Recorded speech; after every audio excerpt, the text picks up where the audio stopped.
The newest installment of the Mafia series drops October 7th, and I've been an advocate of the series since the release of Mafia 2 back in 2010. We're being introduced to a new story with returning mysteries, which have fans questioning and speculating many different points of the game. So without further ado, here's Mafia 3, the story so far. There must be some kind of way out of here. Save the joker to the thief. There's too much confusion. I can't get. We all know that we're going to be playing as a biracial orphan named Lincoln Clay who joins the armed forces in Vietnam before returning home to New Orleans, or in this case, New Bordeaux. On a search for family, Lincoln involves himself with the Black Mob in 1968. The only current associates we know of in the Black Mob are its leader, Sammy Robinson, Perla Robinson, his wife, and ELLIS Robinson, Perla and Sammy's son. Lincoln is also seen as the son to the couple as well, since he was adopted by them when his orphanage, the St. Michelle's Orphanage, closed down. The bar in which the Black Mob operates is called Sammy's, under Sammy Robinson's name. Now, the Black Mob was in a joint operation with New Bordeaux's Italian mob, the Marcanos. The currently known Marcanos are its leader, Sal Marcano, his son and underboss, Georgie Marcano, its capo and Sal's brother, Lou Marcano, Sal's other brother, Tommy, and finally Olivia Marcano, Sal Marcano's capo and sister-in-law. We all know that Sal is the game's main antagonist, and the inside look video on the crime family states that Sal worked his way up the criminal food chain to gain control of the Marcano family. He also has a relationship with Leo Galante and the Commission from Mafia 2, who give him access to run New Bordeaux however he wants, as long as he accepts of any person the Commission sends him. Lou Marcano, Sal's brother, is one of the family's capos running the city's French ward. To many, he's known as Uncle Lou, and in the gameplay reveal, Lou is in charge of dealing drugs and providing call girls to the city's high-class VIPs. According to the gameplay reveal, Lincoln manages to take down Lou's illegal businesses, causing his brother Sal to become furious with him. So in order to gain Sal's trust once more, Lou decides to host a fundraiser for a crooked politician on his riverboat, in which Lincoln catches wind of. And from what it looks like, Lincoln manages to bomb a docking structure just as the riverboat passes by, creating chaos, and a perfect opportunity to kill Uncle Lou, which he does, requesting to send his brother a message before doing so.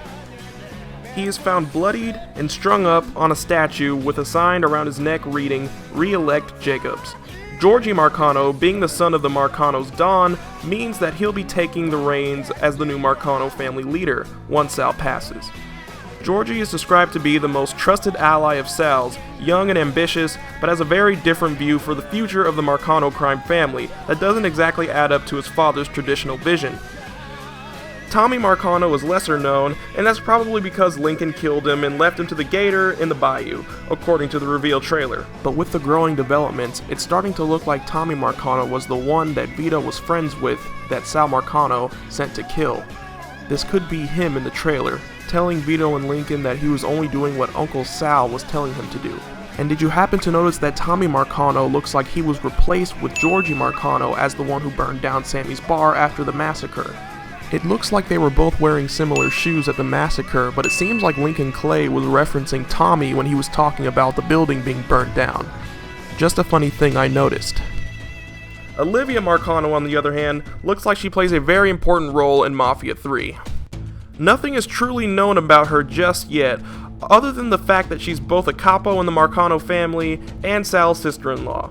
She looks like quite the villain, accounting all we really see of her is a disturbing shot of her hand coated in blood while looking creepily satisfied.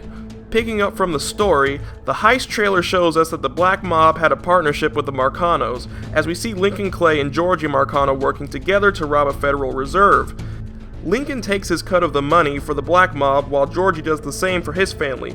This shortly takes a turn after Sal reveals his plans to steal the other cut of the money by slaughtering the Black Mob and robbing the take in order to assert power as the true big crime players in the city of New Bordeaux. This plan succeeds as Sal, Georgie, and the Italian mob play friendly with the Black Mob in Sammy's bar and then open fire when they least expect it. Lincoln is shot in the head by Georgie and the Black Mob is finished. Lincoln survives his injuries due to the quick actions of Father James, an adoptive uncle to Lincoln, who pulls him out of the rubble. and heals Lincoln as he recovers from the injuries.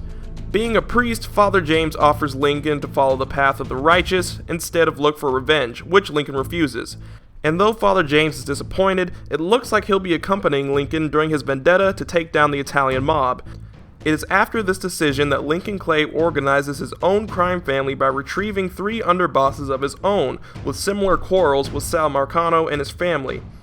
In this quest for revenge, he joins forces with Cassandra, New Bordeaux's Haitian mob leader, Thomas Burke, the city's Irish mob leader, and Vito Scaletta, the protagonist from Mafia 2. From what we know about Cassandra, she became the leader of the Haitian mob once Lincoln assassinated its former leader, Baca.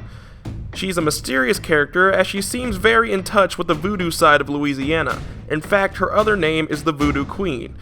She also has a score to settle with the Italian Mafia, which brings her to the side of Lincoln. Thomas Burke is the next runner-up. He's the leader of the city's Irish mob, running his illegal activities from his salvage yard business, Burke's Iron and Metal. He used to be a friend of the Marcano family until his loud mouth, his drinking, and recklessness made him an enemy of the Marcano family. Sal intended to punish Burke, thus having Roman the Butcher Barbieri cripple Burke's left leg with a crowbar. His inside look video reveals his son had been killed as well, and much of his territory in New Bordeaux was no more. Thomas Burke realizes there is no getting around negotiating his way back into power with Sal Marcano and plots his own revenge against the Marcano family and Roman Barbieri. The last and most anticipated member of Lincoln's crew is Vito Scaletta. The returning protagonist from Mafia 2 will be making a major cameo in Mafia 3 as one of Lincoln's lieutenants. We learned that the mysterious deal Leo Galante mentioned at the end of Mafia 2 entailed that Vito be exiled from Empire Bay and sent under the care of the Marcano family in New Bordeaux. This was due to the chaos he and Joe caused in 1951 when they slaughtered the Empire Bay Triads, or the Chinese mob, after their upset of Henry Tomasino's murder. This was of course before they realized Henry was a government agent. Louisiana wasn't exactly the ideal choice for Vito, but he definitely wasn't going to be staying in Empire Bay anymore if he valued his life. Once in New Bordeaux, Sal Marcano grants Vito the district of the city known as River Row to take charge of. Thing is, Sal never liked Vito, and really only took him in because he respects Leo Galante too much to refuse him, and orders Vito's murder in 1968 by a friend of his, when Sal's distaste for Vito comes to a boil. Details are currently unknown as to truly why Sal ordered the hit, but in the nick of time, Lincoln Clay saves his life, making Vito join his cause with Cassandra and Burke to take down Sal Marcano. Lincoln Clay will also come into some help during his journey, with an old Vietnam friend of his, John Donovan. John participated as a CIA operative in Vietnam, where he met Lincoln in 1966. John met Lincoln after noticing his overwhelming strength in battle, and an incident where Lincoln retrieved 2 fallen troops even when he was injured himself. John and Lincoln became friends overseas and continued to be once they returned to New Bordeaux. And once Lincoln wishes to exact his revenge on the Italian Mafia, John offers his help by supplying Lincoln with intelligence and information on the Marcano family. According to a couple of informational trailers, John Donovan was called to testify before the United States Senate Committee in 1971 to explain Lincoln's hand in the destruction of Sal Marcano and his family. Hayden Blackman and the other fine folks at Hangar 13 said Mafia 3 will be played out as a series of flashbacks from this very Senate hearing. So what happens is something we'll have to wait and see. And when it comes down to the solid story, this is really what we have so far, and we'll have to wait until October 7th to get the game and see what happens next. If you enjoy the video, drop me a like and give me a share. And my question to you is, what are you most excited about for Mafia 3? And most importantly, what do you think happened to Joe from Mafia 2? Do you think he will appear in Mafia 3 again? And what do you think happened to him at the end of Mafia 2? Tell me your answers in the comments below. Thanks for watching.